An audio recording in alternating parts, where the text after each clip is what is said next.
Tonight is a regular scheduled meeting of the Clark County Board of Commissioners for Thursday, April 11, 2024 at 5 p.m. Would everybody please stand for the Pledge of Allegiance and remain standing for prayer? Mr. Combs, since you walked in last, would you lead us in the Pledge of Allegiance, please? Sure. I pledge allegiance to the flag of the United States of America and to the republic for which it stands, one nation, under God, indivisible, with liberty and justice for all. I can do prayer too. By all means, go do it, please. Dear Heavenly Father, thank you for the blessing of this day. Thank you for the opportunity to be here. Father, I just ask that you'll be with us. Father, shall ask for direction for our leaders tonight as they make decisions concerning the county. Father, we love you. Thank you for your love and your mercy and your grace. And Father, thank you for your Son. It's his name we pray. Amen. Thank you. Thank you. I'm sure that'll probably be the last meeting you come to, right? I know Mr. Combs from a long way back. I didn't mean to put him on the spot, but thank you. I appreciate it. Thank you. All right, thank you. Moving on with the agenda is, first up is the approval of the meeting minutes for March 28, 2024. Make a motion to approve minutes for March 2024. I'll second. So there's a motion and a second on the floor to approve the meeting minutes for March 28, 2024. Any more discussion? Seeing none, all those in favor say aye. Aye. Motion carries 3-0. Next up is approval of claims and payroll. Claims and payroll all in order. I make a motion to approve claims and payroll as presented by the Clark County Auditor. I'll second. Motion and a second on the floor to approve claims and payroll as presented by the Clark County Auditor. Any more discussion? Seeing none, all those in favor say aye. Aye. All those opposed? Motion carries 3-0. Next up is the approval of the agenda. I believe we have an amendment. Yes, we have an amendment. We have one item that came in, engagement letter for project advisory services for the Ready 2.0 project program.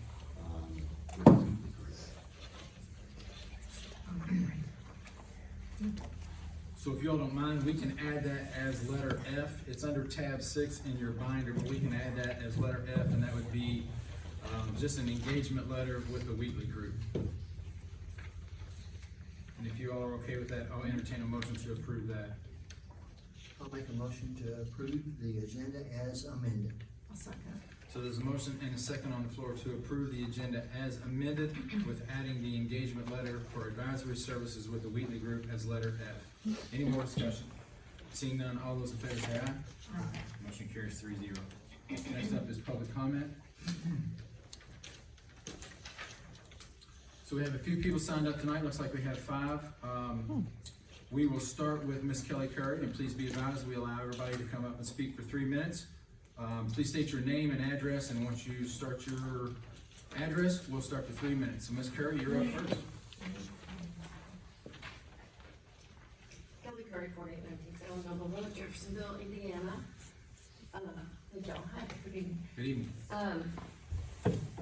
So I know that Sabrina sent out the packet. I heard that they had the whites and water stuff in it. I didn't, it must have been later, and I didn't check my email. But I hope that y'all extrapolate a little bit on the whites and water ARPA, because that's my water company. Sure. And then trying to organize the Fire District Board. Got a call today, but so far I've not been contacted by the other trustees. But it looks like perhaps there's light, and I will be hearing from them soon to get a meeting in April. And then last night at the Plan Commission meeting was wonderful. Connie, you did a great job.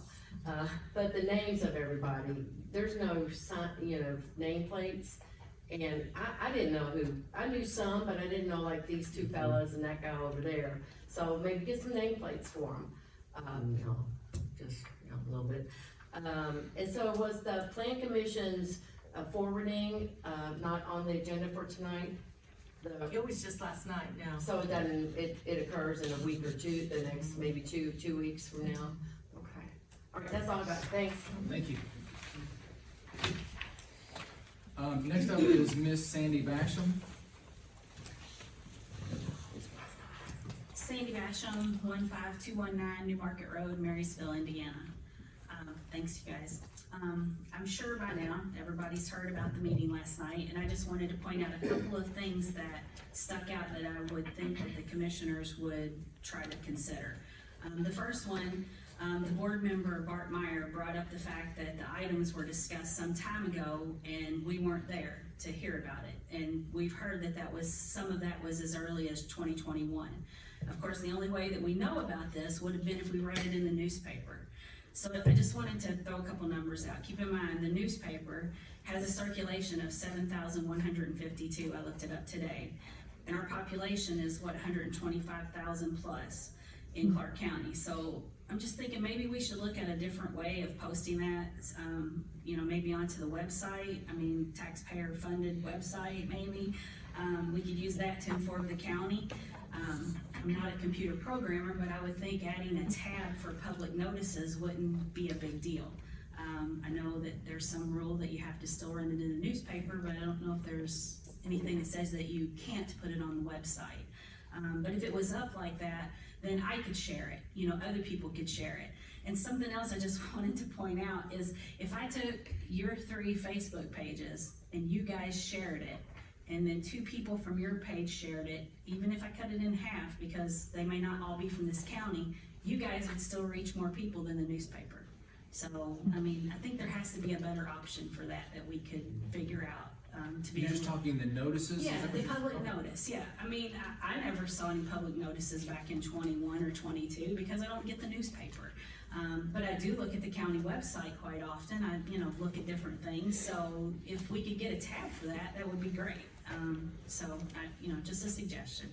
And then number 2, several times last night, a committee was brought up, so talking about the solar. And I personally think that had the solar company not come in the way that they did, we wouldn't be here tonight or probably even last night. Had they approached this as a community project and not divided the community like they did, again, I don't think I'd be here tonight or even last night. Had they approached the adjacent landowners before bulldozing themselves into the community, again, I think we could have fixed that. If the solar company truly was concerned about addressing the people protesting their project, then they should welcome the opportunity to create a committee to work together instead of fighting against one another. So if you as commissioners were to put a moratorium on solar for, say, 6 months, then we would create a committee that maybe consisted of 3 people who wanted solar, the landowners, and then 3 residents, adjacent residents that don't want it, maybe a couple commissioners or board members or something, I don't know, maybe we could get things done. Thank Great you. points, thank you. Thank you. Next up is Christine Horsley.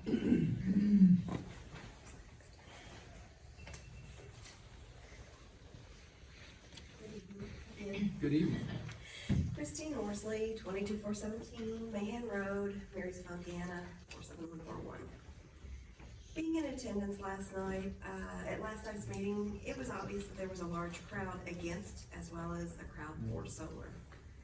This does not take into account all the emails that Ms. Gettings sent out and that were received, that were received for those against as well as for solar.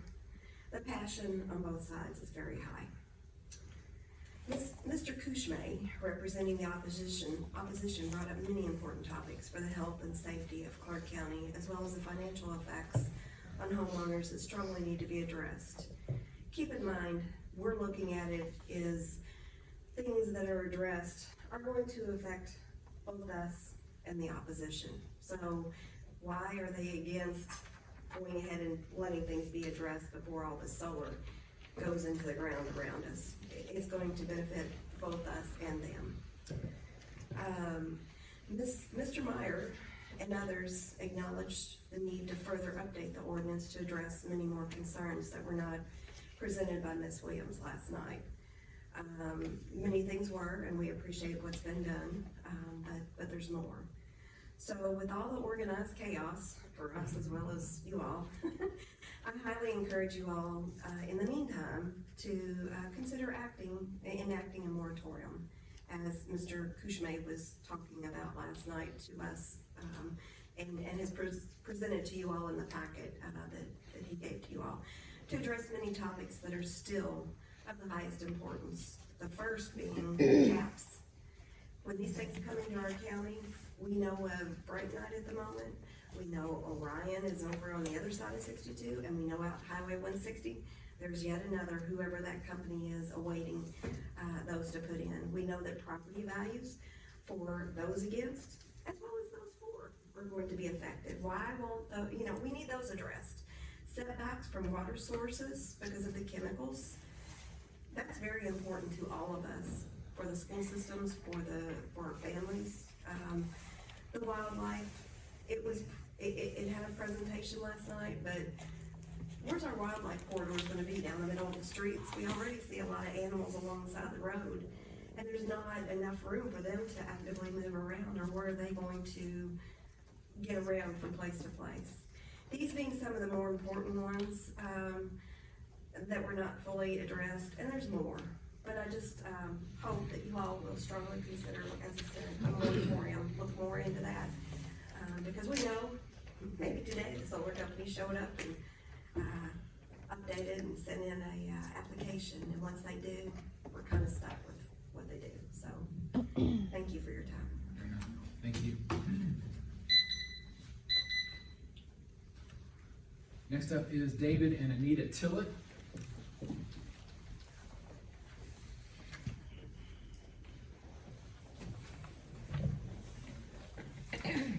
Thank you. Anita Tillett, 9102 Zimmerman Road, Marysville. And I'm here to speak tonight, first of all, about our property. As you notice on these pictures that my husband is passing out, the black lines are the fence where our property line is. We would love to have further setbacks. We don't want them close to us. We know it's gonna ruin our property value. And honestly, we just don't wanna look at them all day. It's that close.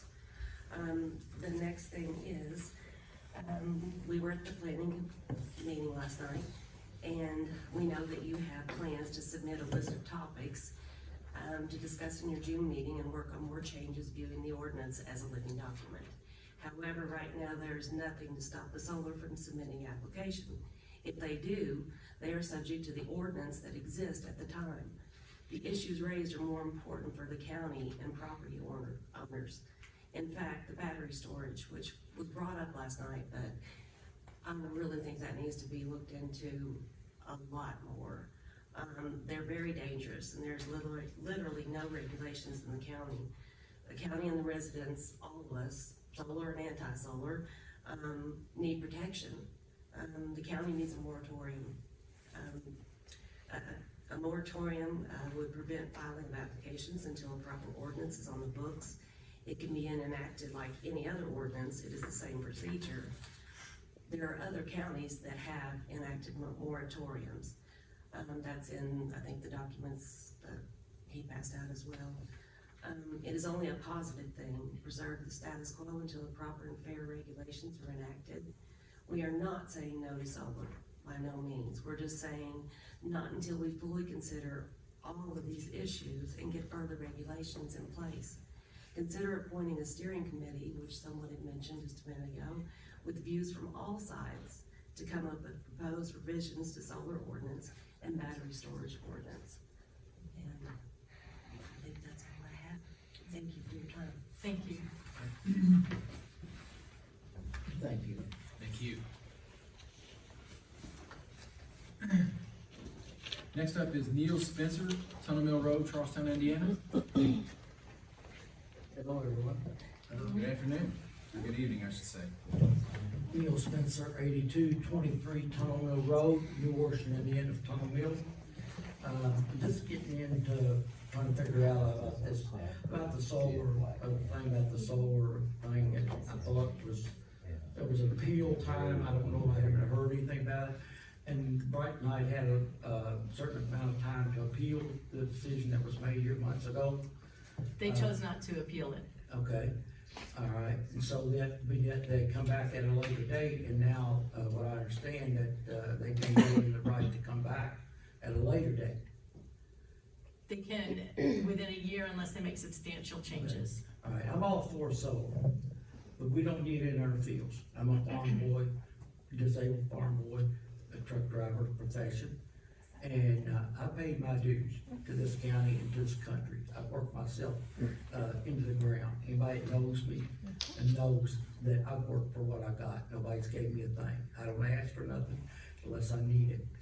I usually, and, but usually the squeaky wheel, if you ask, a lot of times you'll receive.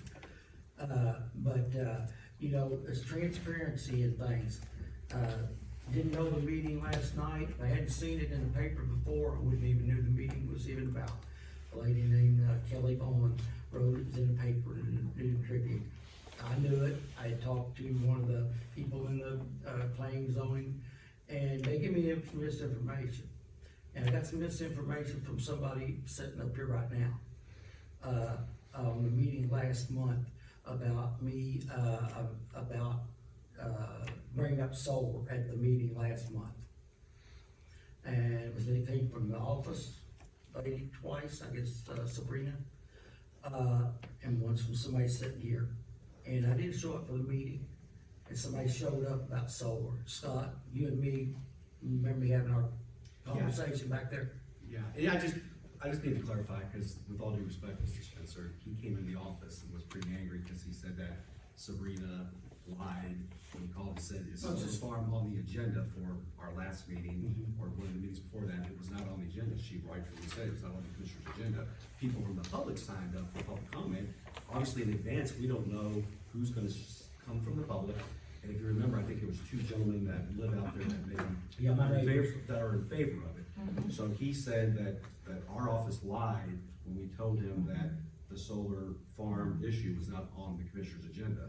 We did not lie, and I explained to you that if the public come and sign up, we don't know in advance until the public actually comes to the meeting. So we legitimately told you there was not any sort of item on the commissioner's agenda for solar farms at that meeting where those people signed up for public comment, Neil. Thank you. So I just wanna clarify it for the record, because Same I take thing. offense with Sabrina. Same thing. She's as honest as could be. Waste of time, my So, time, your yeah, time. so, yeah. Got issues on the east end of Tunnel Road, horse manure for the Amish. Need to do something about it. Jack, you know my face, I'm Bob Goforth. I understand, yes. Nephew, and we've been talking about this for 3 or 4 years. Yep. I've talked to you, 4 times at least. It's time for us to try to do something about, and we're worried about their civil rights. What about mine? I can't take my vehicles out. I can't put them in my garage because it's nothing but a slurry of horse manure. I have to come home. Everybody who drives that road has to live in it, and I'm part of it. And I don't think I still have to keep going through this. It's went on for 6 or 7 years. Seems like nobody's going to do anything. What does it take? A couple hundred petitions to get something going, or get a radio station or a TV station going on it? I mean, that's where we need to go. Then I'm ready. Let me know what to do. What can I help you guys out with to help us? And the condition of the road, Old State Road, that road is Old State Road 62, Tunnel Mill Road is what it is now. That road was opened, as I find out today, in 1888. It was completed in the late 1950s. My grandfather, my father, and my family members helped put the pieces of river rock, or rocks of creek rock, into the base of Old State Road 62, which is Tunnel Mill. And that road, there was no Highway 62. That was the only road. Everything else was dirt and mud. And that road from New Washington to Tunnel Mill Camp, I don't know, I don't go down there, is a mess. I know it's come up partly for paving this year, all right, okay? But, we got equipment up there. We've got 100,000, we got grain trucks going out of there. We got all kinds of farm equipment, millions of dollars of farm equipment going through there. The road is falling off. They paved the roads, they put nothing over there, the roads are all broke out. Somebody look at it, please, for us. Thank you. Thank you, Mr. Spencer. All right, thank you. Appreciate your time. Yes, sir. All right, that's all we have signed up for public comment. We'll move on to new business. First up on the agenda under new business is the copier mart sales agreement for the Commissioner's office. Yeah, so the lease agreement, so the current 3-year lease agreement, is expired, so we need to enter into a new, 36-month, lease agreement for the copier. And the, new 3-year lease agreement will be $276 a month. It includes supplies and service, as is now, included up to 300,000 pages or 36 months, whichever occurs first. So we pay for our own paper and staples. So just give you the prior lease agreement that just expired is $265 a month. So this is an increase of $11 per month. But it does include service, which is good, so we pay that extra for that. And I'm assuming the supplies we're talking about is toner. Yeah, toner, yeah, so that. Time's up, Jack. I haven't turned off all day. Okay, so before you is the copier mart lease agreement in the amount of $276 a month for 36 months. I make a motion to approve the copier mart lease agreement in the amount of $276 per month for 3 years. I'll second it. So there's a motion and a second on the floor to approve the copier mart lease agreement in the amount of $276 a month for 36 months, with a note that supplies and services are included. Any more discussion? Seeing none, all those in favor say aye. Aye. All those opposed? Motion carries 3-0. Next up is the change order for the BCM1 monthly plan. Yeah, and since you dug into this, can you help explain this for the record, Sabrina? So, when you guys originally signed up for the switch from Windstream to BCM1, the base amount was supposed to be around $1,000 a month. However, we have added, more courts, more staff, and the county has grown, so we are over our minutes. So it's currently costing us an additional $500 a month in overages. So by adding this change, it takes us from about $1,000 a month to $1,300 a month. And it increased our minutes from 3,000 outbound minutes to 20,000 outbound minutes. So we won't run at risk of going over, and so we will ensure that we are not paying sometimes more than $500 a month in overage. I think you said one month was It was $900 in overage. So this increases the amount of allowable minutes with the $300 per month increase on top of $1,000, but we have been averaging $1,500 with the total with the overage. So this actually will save us anywhere between $200 to $500 per month. Okay. And this is just for the calendar year 24, is that correct? Correct. Correct, yes. Well, I actually see here it's also a term of 3 years. I apologize. Okay. I think that's the rest of the contract. That's the rest of the contract. Right, okay. The remaining part, so it's like an amendment to the existing contract. Like I said, but the reason why the overage happened when we added in, when the legislature created the 2 new courts, that added a lot of the overage. Okay. All right, fair enough. So still though, the monthly minimum commitment is $300 a month? Well, that's the new. That's the change order. That's the change for the additional minutes on top of the $1,000 a month that we're paying. So you're talking about $1,300, but we won't do the overage. So every single month, Okay. when all the new courts came in and so forth, we have been averaging $500, sometimes up to $900 extra on top of the 1,000. So this actually, by increasing the allowable minutes of the usage, it actually will reduce, because it's not, think of it like you're paying overtime to an employee.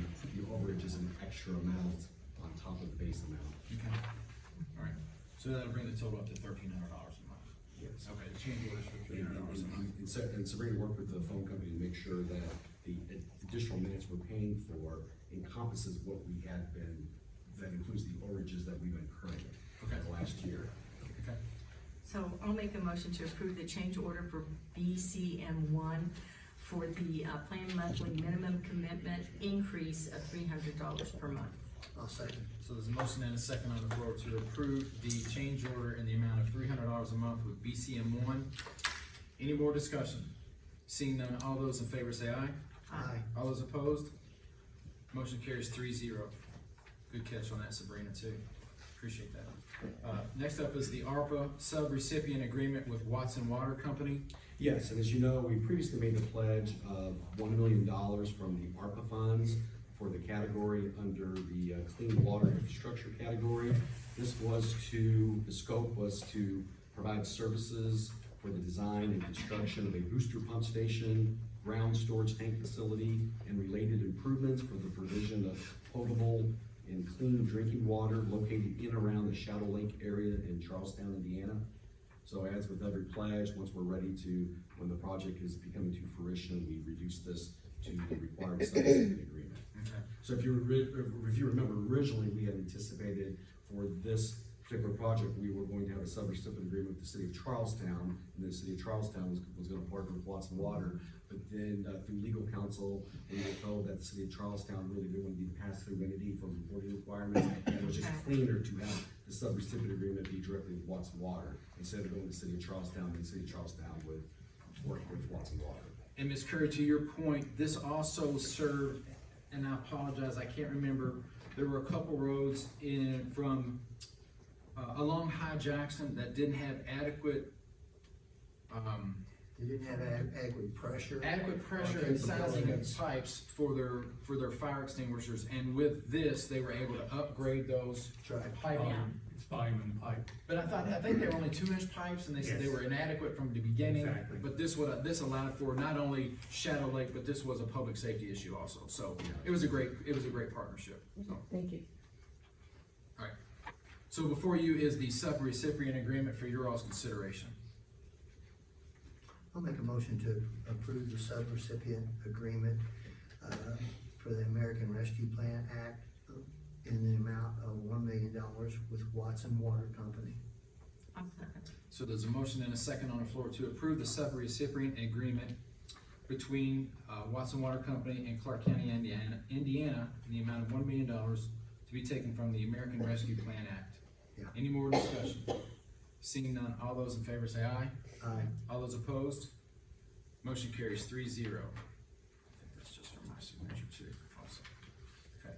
Next up is the amendment to the ARPA subrecipient agreement we had with the town of Borden. Yes, and to refresh everyone's memory, back on August 4th, 2022, we entered into a subrecipient agreement with the town of Borden, specifically for their project to be used for the expansion of sanitary sewer service to the Starlight geographic area. Since that point in time, they're getting ready to do that project, but they've come back to us and state that to actually make that happen for the expansion of the Starlight area, there has to be certain upgrades to the sewer plant itself, and that we were specific in the language of the agreement, so they came back to us and said that they need up to $125,000 of our original pledge. This is a new pledge. Right. It's just that to amend the agreement to allow them to use up to $125,000 for improvements at the existing town of Borden's wastewater treatment plant.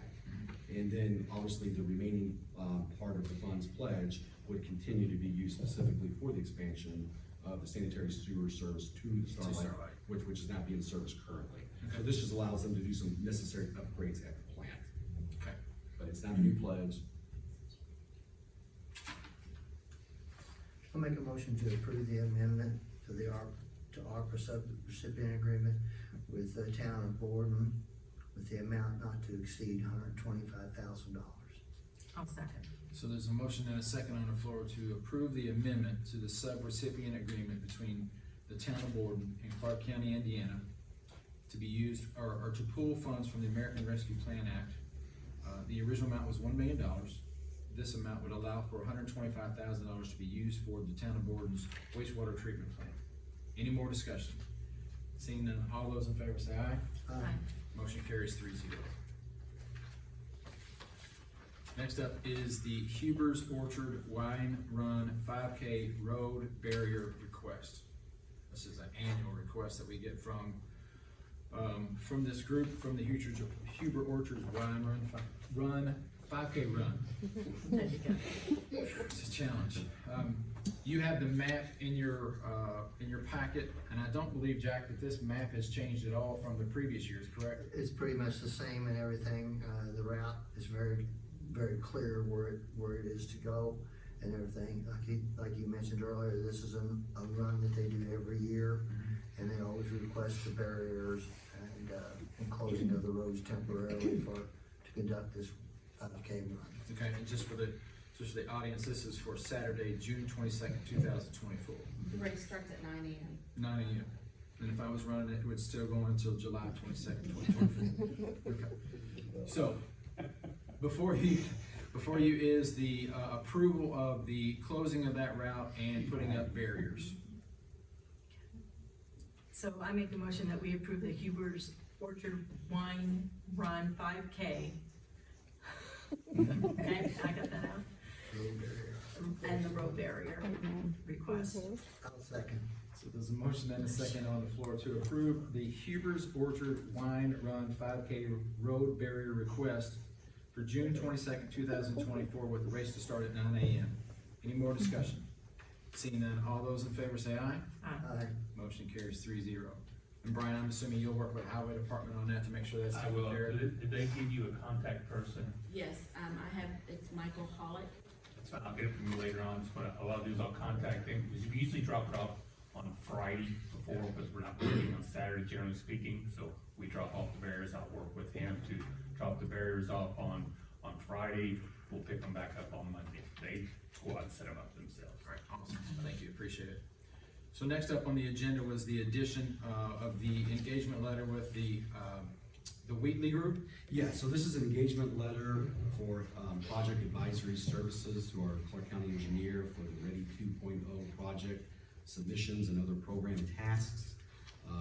So it would be an on-call as-needed services regarding submission documents and other tasks regarding the development of supporting materials and exhibits.